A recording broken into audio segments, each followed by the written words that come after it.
what we do is we, every week, offer the guys a chance to come and have a game of golf, have a bit of banter with their mates, and also, hopefully, have a bit of social time where they can talk about things that guys like talking about, which probably they don't get elsewhere during the course of a week. A lot of the services out there for people with dementia are sort of indoor based, and also they're built around the carer and the person with dementia actually spending that time together. Dementia is one of the most devastating diseases I've come across. You see the person that you've known disappear before your very eyes, and the people we've helped, some of them have passed away now, and to see them deteriorate in that way it's challenging to deal with. We happened to be here at a meeting and we saw Tony, and I introduced David to him, and he had a different concept of it then. So then I persuaded him to come, and he has never looked back. He's really enjoyed it, the whole ethos of it, the men together, the chit-chat, the comradeship among them, his memory, remembers things, a bit of concentration, a lot of laughter. Norman had refused to go to daycare for several years, and I'd more or less given up.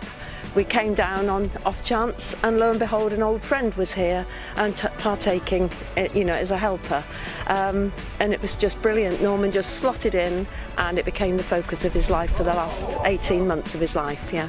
Alan was already playing a bit of golf still at that point, but was really struggling in the groups that he was in.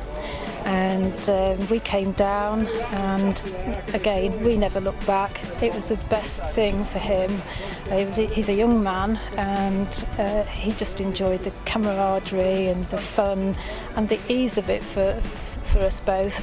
And as I was saying earlier, it enabled me to go to work and to leave him reassured that he was looked after and he was enjoying himself. We spend half an hour socialising. Then we have a good 2 hours worth of golfing activities, whether that be playing a Texas Scramble competition, practicing our putting, practicing our chipping. The other good thing that we do afterwards is we sit down and we have a chat about the great shots that we've played and talk about our champagne moments and all the wonderful things that have happened out there. And as you've seen today, people have got such a great sense of humour. And that is spontaneous, and we have a great laugh. But the real hidden benefit of everything we do here every Thursday is we give time to the carers to go away and do what they want to do. And that is a massive part of what we do, because often they're desperate for just some support, some time for themselves. And because they feel safe that we're looking after their loved ones well and they're enjoying themselves, they can go away and do it relaxed and come back refreshed from having 2 or 3 hours to themselves. Big thing for us about this is that they can be here on their own. We can leave them safe, secure, enjoying themselves, doing something very real.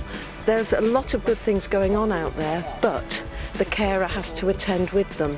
And of course, 2 hours is wonderful when you've got no other time to yourself. It gives you a chance to get your hair done, go to the dentist, whatever else. If they've had a sporting background, if they've enjoyed the company of fellow golfers, fellow sportsmen, I think it's important that you keep that in their lives, because the diagnosis itself is a pretty devastating thing to happen to someone. They think their life is over. But if you can keep the things that they've enjoyed doing, like sport, in their lives for as long as possible, I think sport, and especially golf, has got a huge part to play. The future looks surprisingly bright at the moment. We're starting to get more support.